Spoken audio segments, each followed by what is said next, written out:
మొన్నటికి మొన్న 'సంధ్య థియేటర్‌లో' 'స్టాంపేడ్' గురించి మాట్లాడుకున్నాం. అక్కడ ఒక పిల్లోడు లంగ్స్ పలిగి పడి వాడి విచిత్రం వాడి సిట్యుయేషన్ అమ్మో! అసలు మాట్లాడలేము. Next Karur incident. నెక్స్ట్ చూసుకుంటే మళ్ళీ కర్నూల్‌లో ఒక ఇన్సిడెంట్. బస్సు తగలబడిపోయింది. 17, 19 మంది దాకా చనిపోయారు. అండ్ నెక్స్ట్ ముంబైలో ఒకడు హాస్టేజ్‌లో పెట్టు 17 మంది పిల్లల్ని చంపేస్తానని చెప్తే లాస్ట్‌కి వాడినే గన్ షాట్‌తో చంపేశారు పోలీసులు. అండ్ ఏంటండి ఇది? మనుషులు చచ్చిపోవడానికి పోతున్నారా బయటికి? నాకైతే అర్థం కావట్లేదు.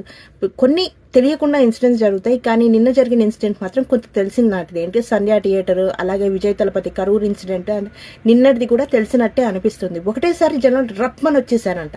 ఒక పుష్పల ఒకళ్ళిద్దరు చేసే హడావిడి వల్ల దగ్గర దగ్గర 9 మంది దాకా చనిపోయారు, ఇంజూర్డ్ అయ్యారు. మొంతా తుఫాన్ ఎంత హార్డ్లీ ఒక్కళ్ళు కూడా చనిపోకుండా జస్ట్ పడవ ప్రయాణంలో 9 మంది చనిపోయారు.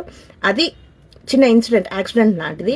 అంత హార్డ్‌గా మొంతా తుఫాను వస్తే హ్యాపీగా మనం అంతా హార్డ్లీ దాన్ని ఎదుర్కొన్నాము. కానీ ఇట్లా మనుషులు ఎందుకు చచ్చిపోతున్నారో నాకైతే అర్థం కావట్లేదు.